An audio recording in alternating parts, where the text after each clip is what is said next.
Salut à tous, j'espère que vous allez bien. Vous êtes employé au sein d'une entreprise et pour des raisons qui vous sont propres, vous décidez de démissionner, sachant que pour toute démission, il faudrait respecter un préavis, même si vous êtes en arrêt maladie. Et pendant vos préavis, vous tombez malade, vous êtes arrêté, ou alors vous êtes déjà en arrêt maladie. Et pendant votre arrêt maladie, vous décidez de démissionner parce que ce sont des choses qui arrivent. Et vous vous posez une question, vous souhaitez savoir quel est l'impact de cet arrêt maladie sur vos préavis, sur votre démission. Ce sera l'objet de cette vidéo. Sachez que vous êtes tout à fait en droit d'être arrêté pour cause de maladie, même si vous êtes en préavis, car la suspension du contrat de travail pour cause de maladie n'empêche pas sa rupture, sauf si vous êtes en période d'essai. Car comme je l'ai expliqué dans l'une de mes précédentes vidéos, je crois que c'est arrêt maladie pendant la période d'essai, quand vous êtes en période d'essai, et vous êtes en arrêt maladie en même temps, la durée de la période d'essai est prolongée de la durée équivalente à l'arrêt maladie. Je vous invite à regarder cette vidéo-là, peut-être mieux comprendre celle-ci. Il y a ce préavis qu'il faudrait respecter et la durée du préavis, ça varie, soit en fonction de l'ancienneté, soit en fonction de votre statut, que vous soyez cadre ou non cadre. Vous pourrez le respecter, sauf si votre employeur vous dispense d'effectuer le préavis. L'impact des arrêts maladie sur le préavis varie selon que vous soyez en arrêt pour maladie ordinaire et ou en arrêt pour maladie professionnelle et accident de travail. Dans le premier cas, si vous êtes en arrêt pour maladie ordinaire, cet arrêt n'a aucun impact sur vos préavis, n'a aucune conséquence. La durée du préavis n'est pas rallongée de la durée équivalente à l'arrêt maladie.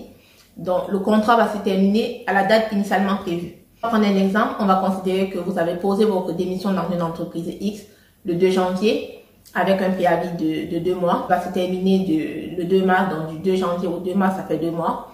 Et vous êtes arrêté du 15 au 30 janvier.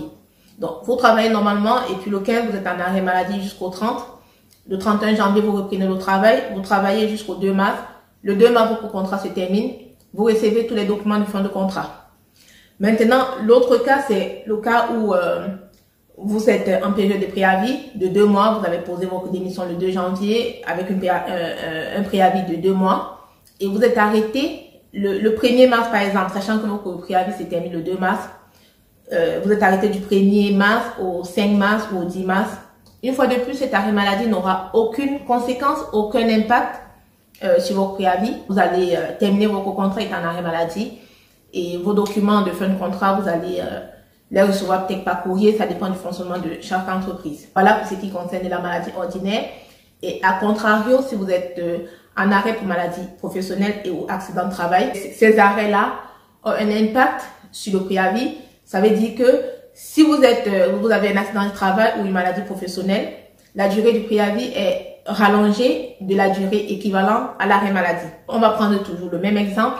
On va considérer que vous avez posé vos démissions le 2 janvier avec un préavis de 2 mois et que vous êtes arrêté du 10 au 30 janvier, soit 21 jours. Vous allez travailler bien sûr.